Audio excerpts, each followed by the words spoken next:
It would be an understatement to say that we missed her on the big screen and now she's returning after 5 years. I have with me Manisha Koirala. Hello Manisha, welcome to Bollywood Live. Thank you so much. So your new film, Dear Maya, the concept looks very interesting from the trailers. So what is it that excited you as an actor for this film? The script, the story, and the newness of the whole idea behind this film. And when Sunaina had sent me this script, I immediately fell in love with it. And when she came and she met me and explained about the whole project, that also kind of made me realize that she has the potential, because the kind of people that she was bringing in the project. So all that put together, and her energy and her enthusiasm and her intelligence. So the movie, as we can see in the trailer, it has a prank which is played on Maya by two students. So have you ever come across any such prank in real life?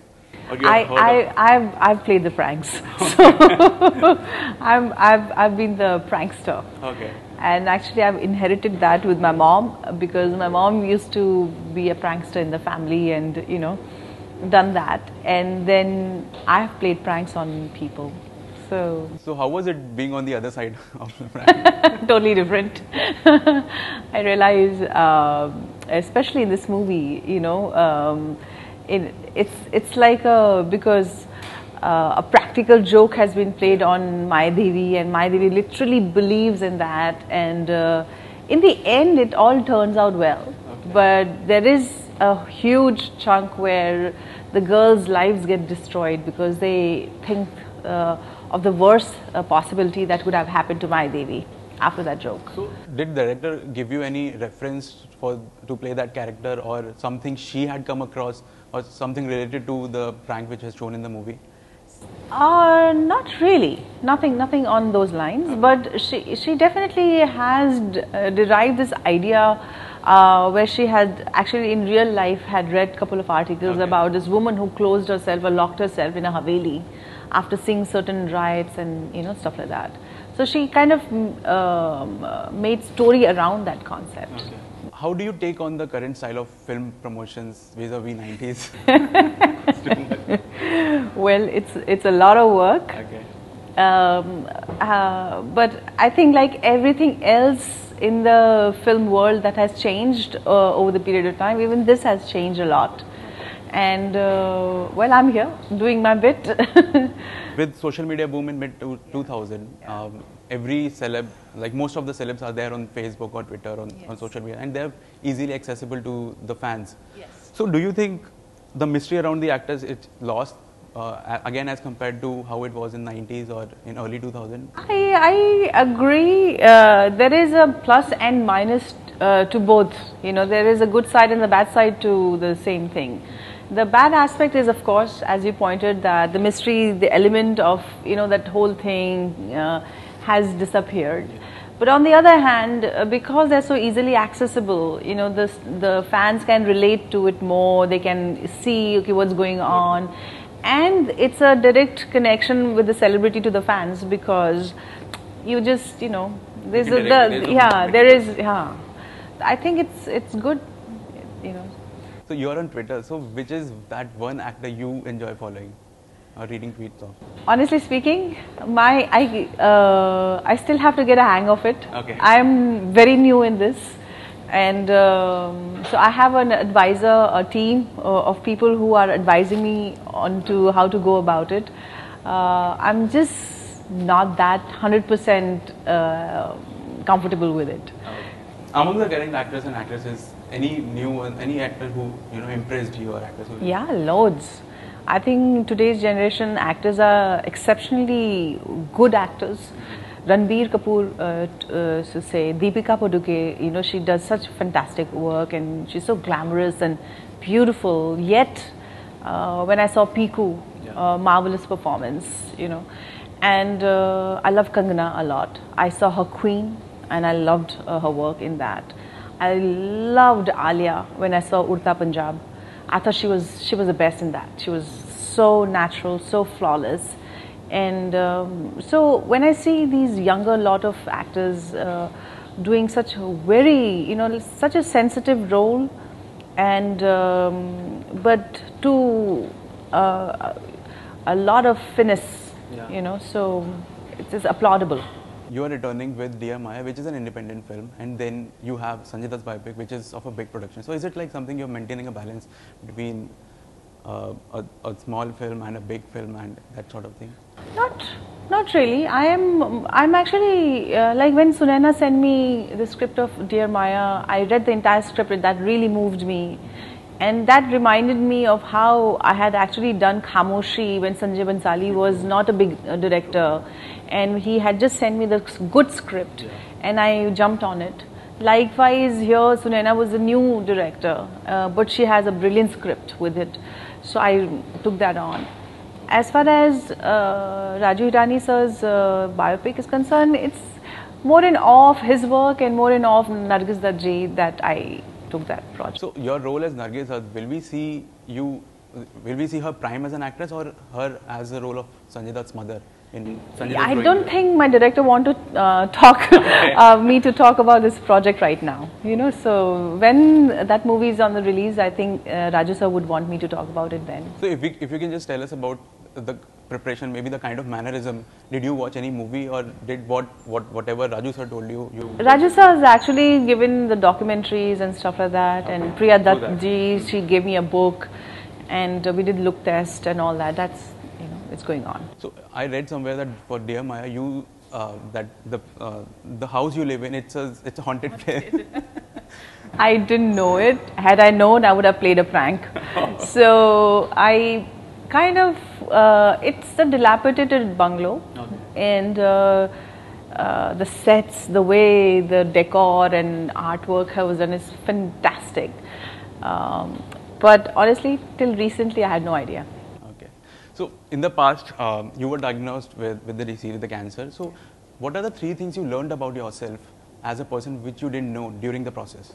Lots of things, lots and lots of things. I learned a lot about the world and I learned a lot about myself. That I was completely an ignorant person.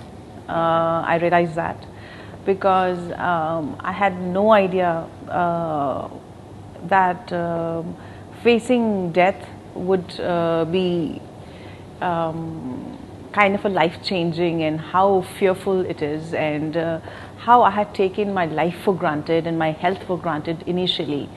All that, you know, I came face to face with. Many things I had no clue about. This disease taught me a lot.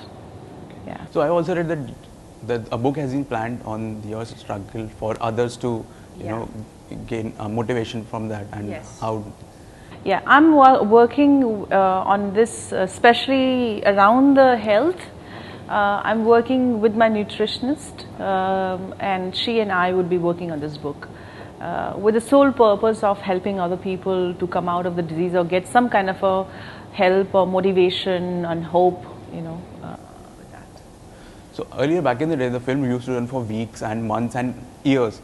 Now it's all about 100 crore club, 200 club, even 1000 crore clubs, thanks to Bahubali and Dangal. Wow. So what's your take on that? Well, it's great. It's great to hear that. You know, I have no clue what it is, but it's mind-boggling. But on the flip side also is that, you know, in this whole race of 100+ crores, we should not forget the creativity, and we should not let the commerce run the content. So I really hope the world doesn't go crazy about it, and there's a sense of balance. Yeah.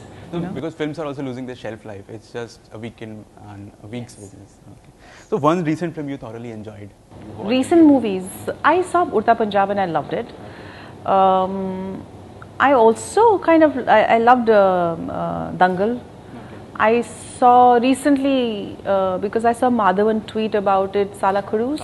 Even that was really good. So there are some plenty good, and I saw Bombay Talkies as well. Okay. So I love that. So actors today, they consider themselves lucky when they get to work with maybe Shah Rukh Khan, Salman Khan or Amir Khan. You have worked with all of them back in the 90s, back in the day. So Do you think that time it mattered to the actors at which hero they are working with? Because I've seen you working with various newcomers as well when you were at the top. So, see, for me, actually, honestly speaking, with due respect to my star colleagues, and I love them, but you know, I think even Shah Rukh was more in awe of working with Manisha. okay, yeah. So I've been a director's actor. So whenever Manisha has offered me, I've been like over the moon. Whenever you know Sanjay Bansali offered, and I have been over the moon. So I'm more. I get more excited about when I get a good director. Okay. Do you think actresses, they have a shelf life now? Because just last month I was interviewing Raveena, and she told me, when I asked her about Andaz Apna Apna sequel, she told me that yeah, it will happen, and her and Karishma's photo will be. I heard that. Well, I really thought that was very witty and hilarious and intelligent. So. Hats off to Raveena, which is quite accurate. Yeah. You know, yes, actresses unfortunately do have a shorter shelf life than the actors, and but that's how it is. But you know, the good part is that after a certain age, you don't depend, and especially nowadays, you don't really need to, for a movie like how Dear Maya is, you don't really need a hero and a heroine. You know, so. Even actors like Priyanka Chopra and Deepika Padukone, they have spoken about the gender disparity in Bollywood and the huge gap in remuneration. Yeah. So, was it the case in like earlier as well, some 15-20 years ago, when you were starting out? Absolutely. So I think barring Sridevi ji, who really commanded much more money probably than her male actors. Okay. I think so. Okay. That's what the media reported. And that could be true as well. I don't think anybody else could really command that, and but that's something to be seriously taken up on. And the moment we make content where the actresses are equally important than their male counterpart, and probably the actresses can also start demanding equal pay. Like recently, women-oriented films, as they call it, they have started working. They've started making money, and they're working. So, do you think good days are ahead? Absolutely, should be. You know, should be definitely. I mean, female-centric movies. If they start making money, and if people start watching them, and why not? So, what we'll do is it's a fun round. So, I'll name few songs of yours in English, and you have to guess in Hindi the actual song what it is. Okay. Okay.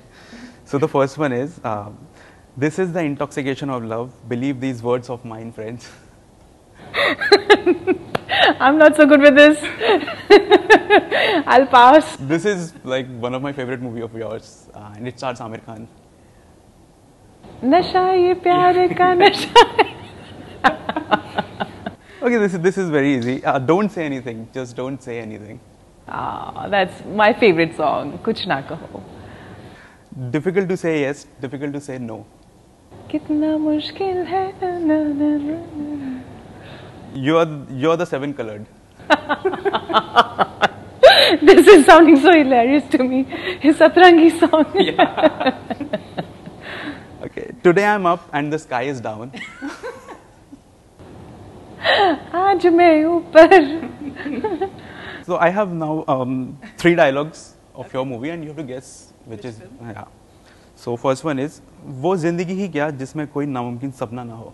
This is has to be Sanjay Bansali, because Khamoshi. Yeah. This is, by the way, Sanjay's and my favorite motto. Okay. This what is life without an impossible dream? Exactly. So this Sanjay Bansali and my favorite quotes.